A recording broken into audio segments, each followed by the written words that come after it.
Është mirë të jesh i përgatitur se sa të pendohesh. Me këto fjalë, Komisioneri Evropian për Energjinë Dan Jorgensen përmblodhi atë që mund të presë kontinentin e vjetër në skenarin më të keq të krizës në lindjen e mesme, e që janë kursimet e detyruara, veçanërisht për karburantet. BE duhet të përgatitet për një krizë energjetike afatgjatë, deklaroi Jorgensen në një intervistë për Financial Times. Bloku sipas tij përshkruan të gjitha mundësitë për ta përballuar këtë situatë, duke përfshirë këtu racionimin e karburantit dhe përdorimin e rezervave shtesë të naftës. Gjithmonë më shumë kriza në lindjen e mesme po shton frikën e një emergjence të re energjetike në Europë.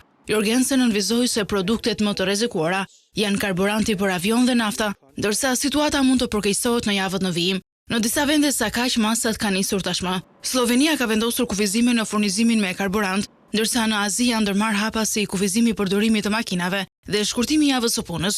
Edhe pse Europa nuk ndodhet ende në një krizë të plot furnizimi, autoritetet në Bruksel po përgatiten për skenar më të këqij, duke paralajmëruar se çmimet e energjisë do të mbeten të larta për një kohë të gjatë. Sa i përket Italisë, situata konsiderohet më pak kritike, krahasuar me vendet e tjera europiane fal kapacitetit të saj të rafinimit. Megjithatë mbeten rreziqe për rritjen e çmimeve dhe për furnizimin me naftë, ndërsa rezervat aktuale mbulojnë rreth një muaj konsum. Ekspertët theksojnë se një nga problemet kryesore të Europës është ulja e kapacitetit të rafinimit, çka e bën më të vështirë përpunimin e naftës bruto në produkte të gatshme.